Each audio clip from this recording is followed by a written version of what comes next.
বিয়ের 15 দিন পর জানতে পারলাম আমি আমার স্বামীর দ্বিতীয় স্ত্রী।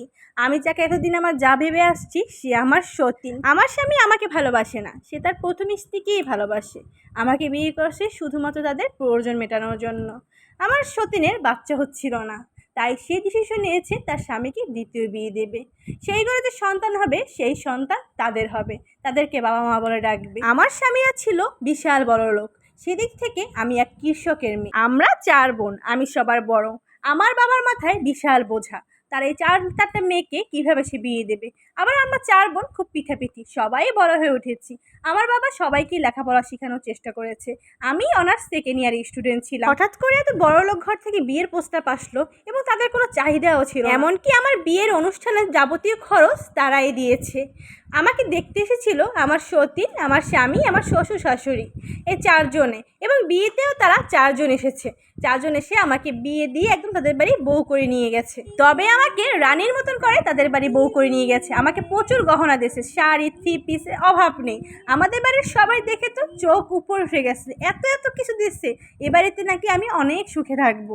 কিন্তু বিয়ের পর শ্বশুরবাড়ি গিয়েও দেখলাম খুব ভালোই, বেশ সবাই আমাকে ভালোবাসে। কিন্তু সন্দেহটা আমার তখনই বাজলো যেদিন আমার বাসর রাত, সেদিন আমার স্বামী আমার সঙ্গে থাকলো। তার পরের দিন থেকে সে তেমন একটা আমার কাছে রাতে থাকে না, মাঝে মাঝে থাকে, মাঝে মাঝে থাকে না। আমি তাকে প্রশ্ন করলাম, কি ব্যাপার, আপনি কেন আমার সঙ্গে থাকছেন না? সে আমাকে উত্তরে বলল তার নাকি একা একা ঘুমাতে বেশ ভালোই লাগে। তারপর আমি কয়েকদিন খেয়াল করলাম গভীর রাতে আমার স্বামী আমার জায়ের রুম থেকে বের হচ্ছে। তারা দুজনে অনেক হাসি ঠাট্টা করছে। ব্যাপারটা আমার কাছে সন্দেহজনক লাগলো। আবার আমার দেবর কিংবা ভাসুর আমি কাউকেই দেখতে পেলাম না। আমার যেন সন্দেহের মাত্রা আরো বাড়তে লাগলো। তারপর আমি কাকে জিজ্ঞেস করব? আমি সবে সবে নতুন গেছি আর সবাই আমাকে ভীষণ ভালোবাসে। হঠাৎ করে আমার রুমের ড্রয়ারের ভিতরে পুরনো একটা অ্যালবাম খুঁজে পেলাম। অ্যালবামটা পেয়ে তো আমি ভীষণ খুশি। ভিতরে অনেক ছবি আছে। উল্টাতে উল্টাতে দেখতে পেলাম আমার স্বামী বর বেশে সাজা, তার পাশে আমার যা নতুন বউয়ের মতন। তারপর আমি ছবিগুলো দেখতে লাগলাম। দেখে যা বুঝলাম আমার স্বামী আর যাকে এতদিন আমি যা ভেবেছি সে আমার সতীন। এটা দেখার পরে আমার দুনিয়ায় জানি কেমন ওলটপালট হতে লাগলো। তারপর ওই অ্যালবামটা নিয়ে আমি সরাসরি চলে গেলাম। সবাই ড্রয়িং রুম বসে চা খাচ্ছিল সেখানে। আমি তাদেরকে জানতে চাইলাম এসবের মানে। তারপর আমার স্বামী বলল, হ্যাঁ তুমি যা দেখেছো সেটাই সত্যি, তুমি আমার দ্বিতীয় স্ত্রী, ও আমার প্রথম স্ত্রী। আর আমি মাঝে মাঝে রাতে ওর কাছে গিয়ে ঘুমাই।